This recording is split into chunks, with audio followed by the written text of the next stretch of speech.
kasa kunne ku ji hukuncin wanda yake yin wasa da sallah.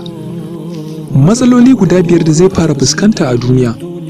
Na ɗaya, za a ɗebe albarka a rayuwarsa. Na biyu, za a gusar da kamata mutanen ƙwarai a fuskarsa. Na uku, dukkanin wani aiki da zai aikata Allah ba zai bashi lada ba. Na hudu, ba za a taɓa ɗaukaka addu'arsa ba zuwa sama.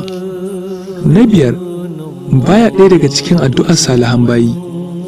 Ukuba uku lokacin mutuwarsa ita ce: na ɗaya, zai mutu matsiyaci. Na biyu, hakika zai mutu yana jin yunwa.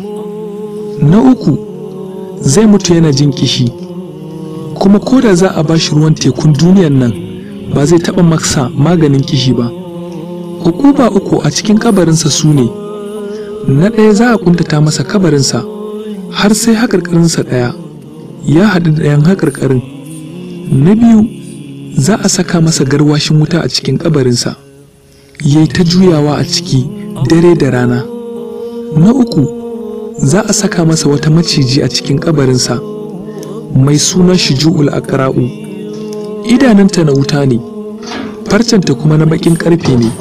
Tsawon farcenta ɗaya tsawon tafiyan wuni ɗaya ne. Za ta yi wa mamaci magana. Maganarta tamkar tsawa take. Za ta ce masa, Ubangiji na ya umarce ni da na yi ta saranka tun lokacin sallar asuba har azahar, sannan kuma daga sallar azahar har zuwa sallar la'asar, daga kuma sallar la'asar har zuwa sallar magariba, daga sallar magariba har zuwa isha'i, daga sallar isha'i har zuwa safiya. Duk sara ɗaya zai nutse cikin ƙasa ana yi masa azaba, ba zai gushe ba ana yi mai azaba har zuwa tashin alkiyama. Ukuba uku lokacin fitowarsa daga kabarinsa su ne: na ɗaya, za a yi masa hisabi mai tsanani. Na biyu, zai haɗu da fushin Ubangiji. Na uku, zai shiga wuta. Inna lillahi wa inna ilaihi raji'un. Allah Ubangiji ya ba mu ikon kiyaye salloli.